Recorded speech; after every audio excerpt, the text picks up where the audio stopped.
Me llamo Jorge Salazar, y lo que te voy a contar no empezó como una gran decisión, empezó como una incomodidad en el pecho que no me dejó seguir caminando igual que antes.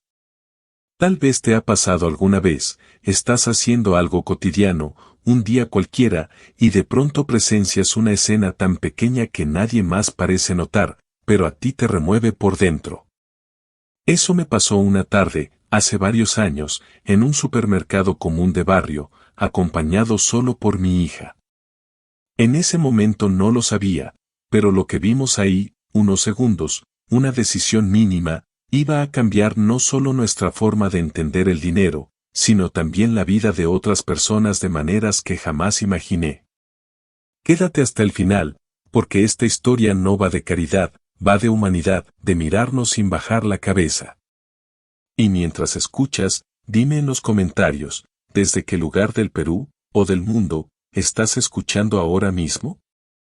Porque a veces, cuando creemos que ya lo hemos visto todo, la vida decide susurrarnos algo, justo cuando no estamos preparados para ignorarlo. Tenía 53 años entonces, aunque hoy, con distancia, siento que era otro hombre.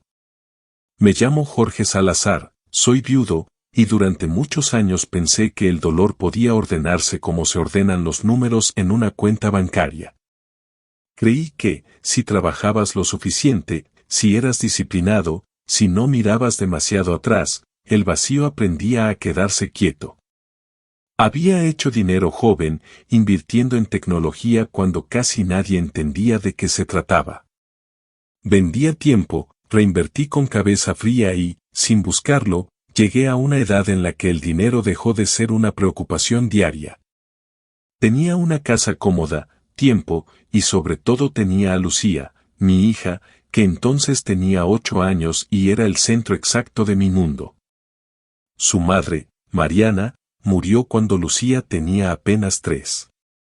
Una cirugía que debía ser sencilla terminó llevándosela sin aviso, sin despedidas, sin explicaciones que sirvieran de algo. Recuerdo esos primeros meses como si alguien hubiera bajado el volumen de la vida. Todo seguía ocurriendo, pero yo lo escuchaba desde lejos. Lucía me necesitaba, así que aprendí a funcionar con ese dolor, a esconderlo en los silencios de la noche, a seguir adelante porque no había otra opción. Elegí vivir en un barrio normal, de esos donde conviven familias de todo tipo. No quería que mi hija creciera creyendo que el mundo era solo comodidad. Creía, y todavía creo, que el privilegio, si no se entiende, se vuelve una forma de ceguera. Esa tarde estábamos haciendo la compra semanal en el supermercado del barrio, uno de esos con luces blancas y pasillos estrechos, nada elegante, nada especial. Lucía empujaba el carrito con una seriedad que me hacía sonreír.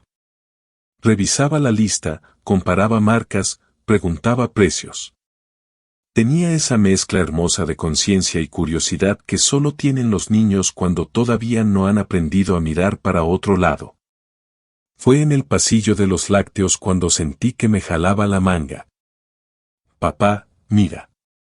Seguí la dirección de sus ojos, sin saber aún que ese gesto iba a quedarse conmigo durante años. A unos metros de nosotros estaba una mujer joven, no tendría más de 25 o 26 años. Llevaba el cabello negro recogido en una cola apurada y una casaca gris que claramente había pasado por demasiados inviernos.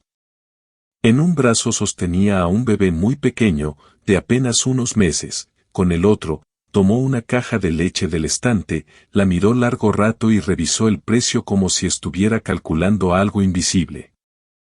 El bebé no lloraba. Y eso fue lo que más me inquietó. Estaba demasiado quieto, con la carita pálida, vestido apenas con un enterizo delgado, nada adecuado para el frío artificial del supermercado. Detrás de ella había una niña de unos 5 o 6 años, con una casaca amarilla que le quedaba grande. La niña estiró el cuello para ver mejor y cuando la leche finalmente cayó en el carrito, sonrió con un alivio que no correspondía a algo tan simple. Yo conocía ese cansancio en el rostro de la mujer. No era solo físico. Era ese agotamiento profundo que se mete en los huesos cuando la preocupación no te deja dormir, cuando cada día es una suma y una resta constante. Lo había visto en el espejo años atrás, cuando Lucía era pequeña y yo fingía estar bien para no asustarla. Seguimos avanzando por la tienda, pero algo en mí ya no estaba del todo presente. La vi en otros pasillos, comparando precios, leyendo etiquetas, devolviendo productos al estante con un gesto resignado. Su carrito estaba casi vacío. Arroz, fideos, pan, lo imprescindible. Nada más. Lucía también la seguía con la mirada. Papá, me dijo en voz baja, esa señora parece triste.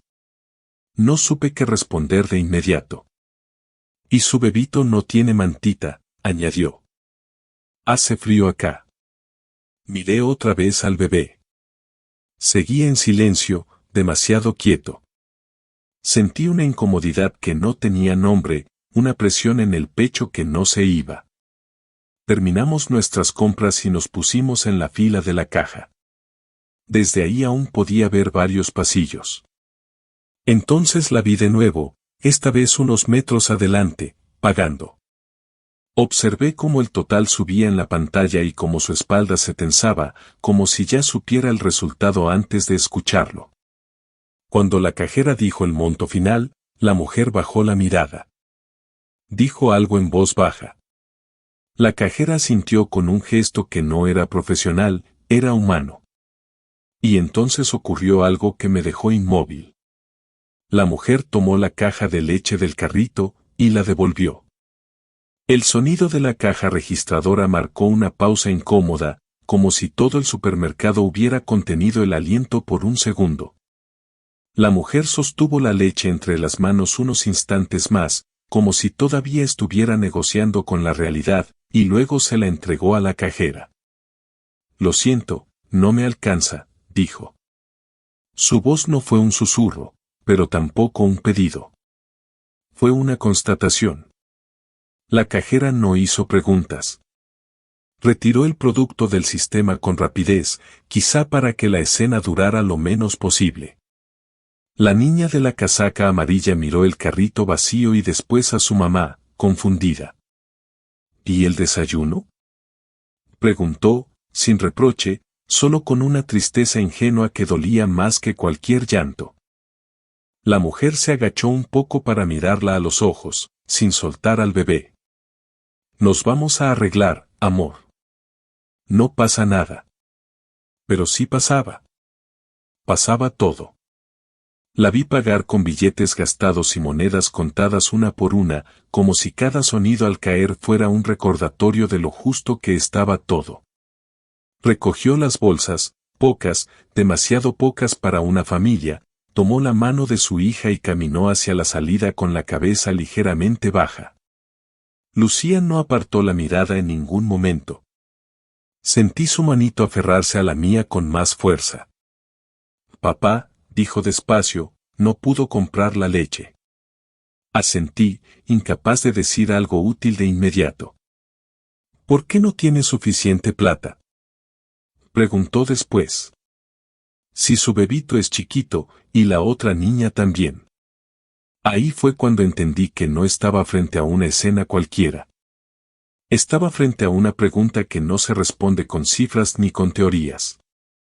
Respiré hondo. A veces la gente hace todo lo que puede, hija, le dije. Y aún así, no alcanza. Lucía frunció el ceño, procesando algo que no encajaba con el mundo que conocía. ¿Y cuando no alcanza, qué hacen? Miré hacia la puerta automática, que se abría y se cerraba sin saber lo que acababa de ocurrir frente a ella. Sentí una punzada vieja, conocida, esa que aparece cuando uno entiende que hay dolores que no se ven. Siguen, respondí. ¿Cómo pueden? Lucía guardó silencio unos segundos.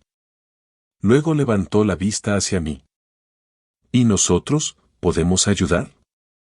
No fue una pregunta impulsiva. Fue una afirmación disfrazada de duda. Y en ese instante supe que algo ya se había movido dentro de mí, aunque todavía no tenía claro qué iba a hacer, solo sabía que no podía quedarme quieto. Me quedé mirando la salida unos segundos más, como si la puerta automática pudiera devolverme a la mujer con solo pensarlo. Sentía esa urgencia torpe que aparece cuando sabes que algo es correcto, pero todavía no encuentras la forma exacta de hacerlo. Pagué nuestras compras casi en automático. La cajera me dio el vuelto y yo asentí sin realmente escucharla. Espérame acá, hijita, le dije a Lucía, dejándole el carrito. No te muevas. No esperé su respuesta. Caminé rápido hacia la salida, esquivando gente, empujado por una sensación que no tenía nada que ver con el dinero. Afuera, el aire era más frío. La vi a unos metros, acomodando las bolsas en un cochecito viejo, con la bebé aún colgada al pecho y la niña ayudando como podía. Disculpa, dije, tratando de no sonar invasivo. Perdona que te moleste. La mujer se giró de inmediato, alerta, como alguien que está acostumbrada a que cualquier interrupción sea un problema. Cuando me vio, relajó apenas los hombros. Sí. No supe por dónde empezar. Nunca me gustaron las escenas incómodas, y esta lo era. Busqué sus ojos. Adentro, vi lo que pasó, dije. Con la leche. Su expresión cambió. No fue enojo. Fue vergüenza. Una vergüenza profunda, aprendida. Está bien, señor, respondió rápido. No pasa nada. De verdad. Metió una bolsa en el cochecito como para terminar la conversación. No, espere, dije. No quiero que se sienta mal. Solo, quiero ayudar. Ella negó con la cabeza casi de inmediato. No, no, dijo. Gracias, pero no puedo aceptar. La niña de la casaca amarilla me miraba sin entender del todo, y la bebé seguía demasiado quieta. Sentí que el tiempo se comprimía. No es caridad, añadí, improvisando. Es un favor. Hoy por usted. Mañana por alguien más. No sabía si eso tenía sentido, pero necesitaba decir algo que no la pusiera contra la pared. La mujer apretó los labios. Sus ojos brillaron un segundo. No quiero que mis hijos piensen que, empezó, y se quedó callada. Que no puede con ellos, completé, sin darme cuenta. Ya lo está haciendo. Todos los días. Eso la desarmó. No lloró. Solo bajó la mirada. Y en ese silencio entendí que la ayuda más difícil de aceptar no es la que viene de desconocidos, sino la que llega justo cuando ya no te queda fuerza para seguir fingiendo que todo está bien. Se quedó quieta unos segundos más, como si estuviera decidiendo algo que iba mucho más allá de ese estacionamiento. Luego respiró hondo. Me llamo Rosa, dijo al fin. Y no, no es que no quiera. Es que uno aprende a decir que no antes de que lo miren como si estuviera fallando. Asentí despacio. No había nada que discutir ahí. Yo soy Jorge, respondí. Y adentro me está esperando mi hija. Se llama Lucía.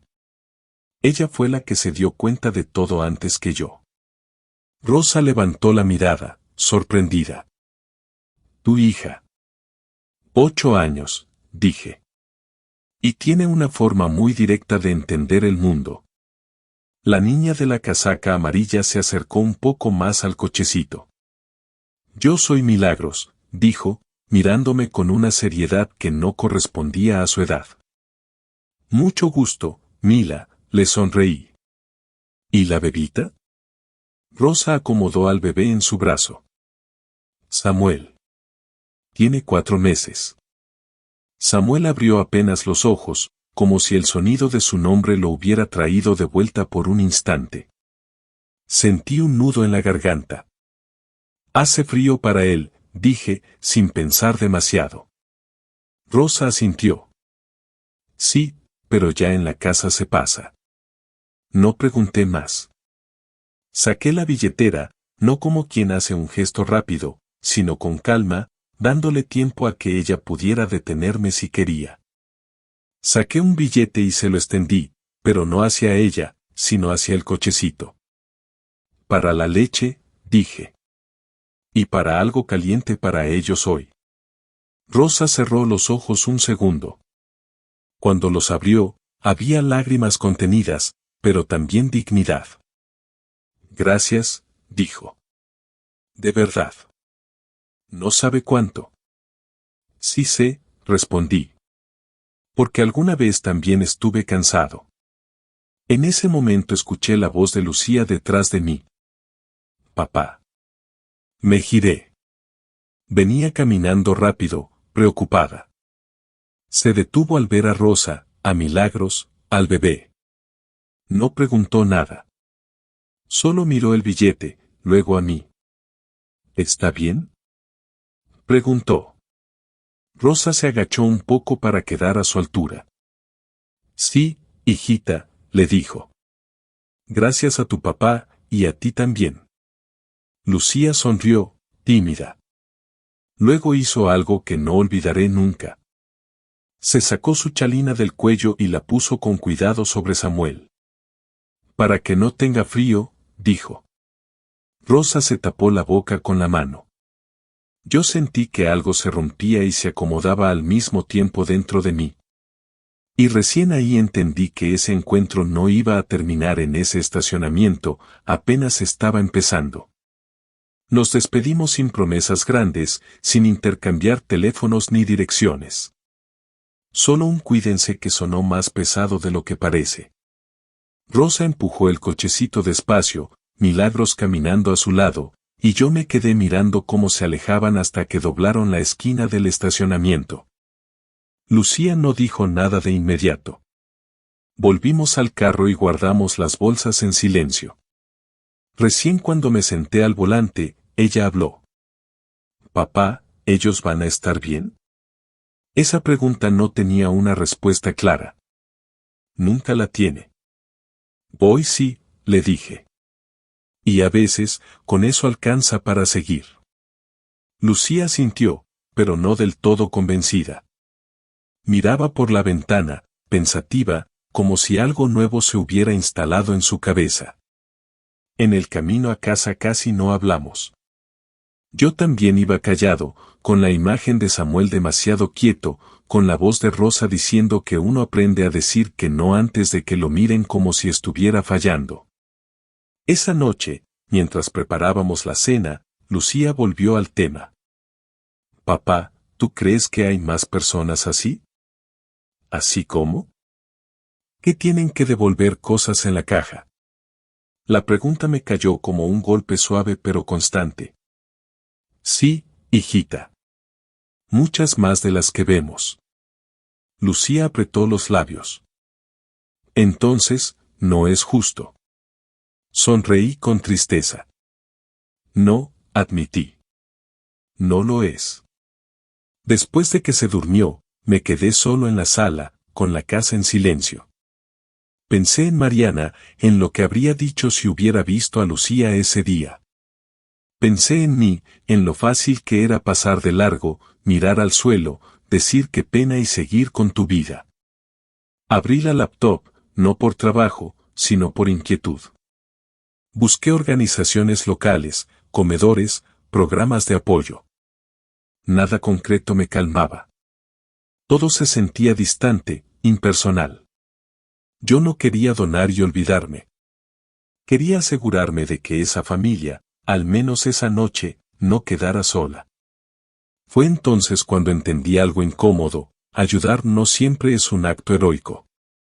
A veces es una decisión que te incomoda, que te saca del lugar seguro donde todo está ordenado y bajo control. Apagué la luz con una certeza nueva, todavía frágil, pero firme: si el mundo podía ser injusto sin pedir permiso, yo también podía elegir no ser indiferente. Incluso si todavía no sabía hasta dónde me iba a llevar esa decisión. Pasaron algunos días, pero la imagen no se fue.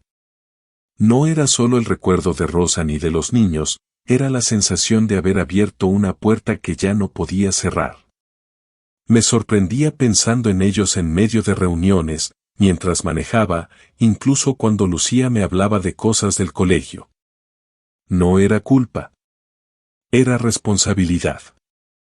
Una tarde, saliendo del trabajo, pasé por el mismo supermercado casi sin darme cuenta.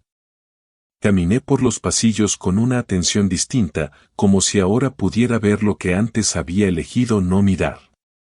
Carritos medio vacíos. Miradas cansadas. Gente contando monedas con discreción. Me detuve en el pasillo de los lácteos. El mismo lugar. El mismo frío. No los vi ese día. Tampoco al siguiente. Y entendí que no se trataba de encontrarlos, sino de decidir qué hacer con lo que ya había visto. Esa noche hablé con Lucía antes de dormir. ¿Te acuerdas de Rosa? Le pregunté.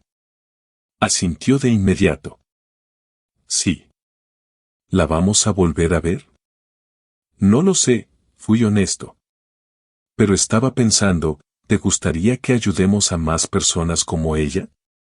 Lucía se incorporó en la cama. ¿Cómo?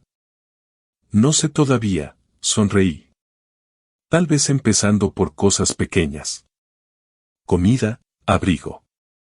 Estar atentos. Se quedó pensando unos segundos. Papá, dijo, ¿podemos hacerlo sin que se sientan mal? La pregunta era más profunda de lo que parecía.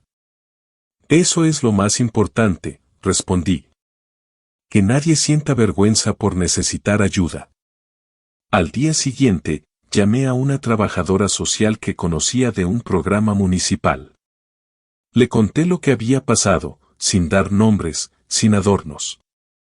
Me habló de familias jóvenes, madres solas, trabajos informales, alquileres atrasados. Historias que se repetían con distintos rostros. Si quiere ayudar de verdad, me dijo, no lo haga una sola vez. Colgué con un peso nuevo en el pecho. Ayudar de verdad implicaba compromiso. Tiempo. Presencia. Empezamos despacio. Bolsas de comida armadas con Lucía los fines de semana. Ropa que ya no usábamos, pero en buen estado. No avisábamos, no preguntábamos demasiado. Aprendimos a tocar puertas con respeto y a irnos cuando no querían abrir. Y aunque nunca volví a ver a Rosa en esos primeros meses, algo dentro de mí sabía que, de alguna forma, esa decisión había nacido por ella. Por Milagros. Por Samuel. Porque una vez que ves de frente una necesidad real, ya no puedes fingir que no existe. Con el tiempo, esa ayuda dejó de ser algo ocasional y empezó a ordenar nuestros días de una forma distinta. Lucía ya no preguntaba si íbamos a ayudar, preguntaba a quién. Los sábados por la mañana se convirtieron en eso, armar bolsas, revisar tallas, doblar ropa con cuidado. No como una tarea, sino como un ritual silencioso que nos unía. Una tarde, mientras repartíamos víveres en un asentamiento cerca de la ribera del río, escuché un nombre que me detuvo en seco. Rosa, ¿eres tú? Me giré despacio. Ahí estaba. Más delgada, igual de cansada, pero con los ojos distintos. No fue una escena de película. No hubo música ni abrazos largos. Solo un reconocimiento mudo, como si ambos entendiéramos que ese reencuentro no era casualidad. Jorge, dijo. Pensé que no te volvería a ver. Milagros apareció detrás de ella, un poco más alta, con la misma seriedad. Samuel estaba en brazos de otra mujer, envuelto en una manta gruesa, despierto, moviendo las manos. Está mejor, me dijo Rosa, anticipándose. Conseguí un trabajo limpiando por horas. No es fijo, pero alcanza un poco más. Asentí, sin hacer preguntas. No hacía falta. Lucía se acercó a Milagros con naturalidad, como si se conocieran de antes. Hola, le dijo. ¿Te acuerdas de mí? Milagros sonrió, tímida. Sí, tú le diste la chalina a mi hermanito. Lucía miró a Samuel y sonrió también. No orgullo. Alegría simple. Ese día no les dimos nada especial. Una bolsa como a las demás. Pero cuando nos despedimos, Rosa me sostuvo la mirada. Ese día en el supermercado, empezó. No fue solo la plata. Fue que alguien nos vio. Eso me golpeó más fuerte que cualquier agradecimiento. Volvimos a casa en silencio. Lucía miraba por la ventana, tranquila. Papá, dijo al rato, ellos no son tristes. No, respondí. Están cansados. Que es distinto. Y mientras manejaba, entendí algo que nunca me habían enseñado, que la verdadera desigualdad no es solo no tener, es sentir que nadie te ve. Después de ese día, todo tomó una forma más clara. Ya no era solo ayuda suelta ni buenas intenciones. Empecé a organizarme mejor, a escuchar más que a hablar. La trabajadora social me conectó con otras familias, con historias distintas pero con el mismo fondo, gente que trabajaba, que se esforzaba, y aún así vivía siempre al borde. Lucía empezó a hacer preguntas más grandes. Papá, ¿por qué si trabajan igual no les alcanza? No le mentí. Porque el mundo no reparte igual, hija. Y porque a veces, aunque hagas todo bien, no es suficiente. Eso no la tranquilizó. Pero tampoco tenía que hacerlo. Rosa apareció varias veces más en nuestras rutas. Nunca pidiendo, nunca esperando nada especial. A veces solo conversábamos unos minutos. Otras, ni eso. Pero cada vez la veía un poco más firme. Milagros ya no bajaba la mirada. Samuel, ahora más grande, lloraba fuerte, como si quisiera recuperar el tiempo en silencio. Un día, Rosa me habló con una mezcla rara de orgullo y miedo. Me han ofrecido un cuarto para alquilar más cerca del trabajo, me dijo. Es chico, pero es solo para nosotros. Sonreí. Eso es un montón, Rosa. Sí, respondió. Pero da miedo avanzar cuando estás acostumbrada a caer. No supe qué decirle. Porque era verdad. Porque yo, con todo mi dinero, también había tenido miedo después de perder a Mariana. Miedo de volver a armar algo y que se rompiera otra vez. Esa noche, Lucía me sorprendió. Papá, me dijo, ¿tú crees que mamá estaría orgullosa? La pregunta me desarmó. Sí, respondí sin dudar. Mucho. Lucía sonrió, aliviada. Entonces sigamos. Y entendí que ya no estaba enseñándole a ayudar.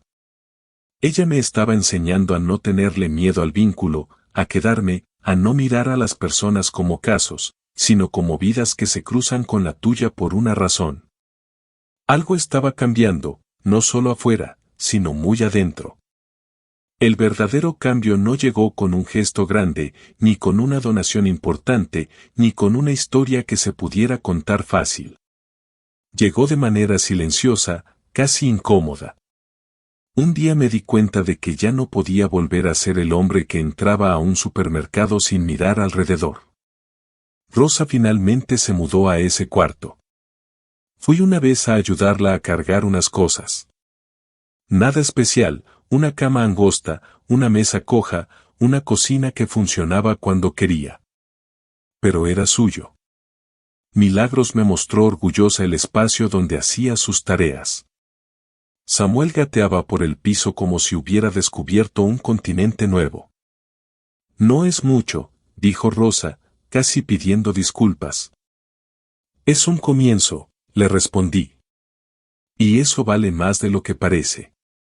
Lucía se movía ahí como si siempre hubiera pertenecido a ese lugar. Jugaba con Milagros, hacía caras para que Samuel se riera. No había lástima en ella. Había respeto.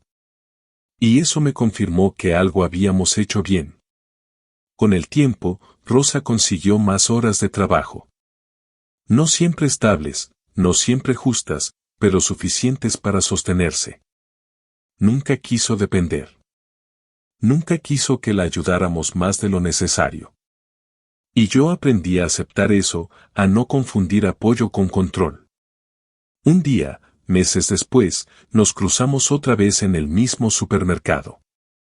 Esta vez Rosa llevaba la leche en el carrito. 2 cajas.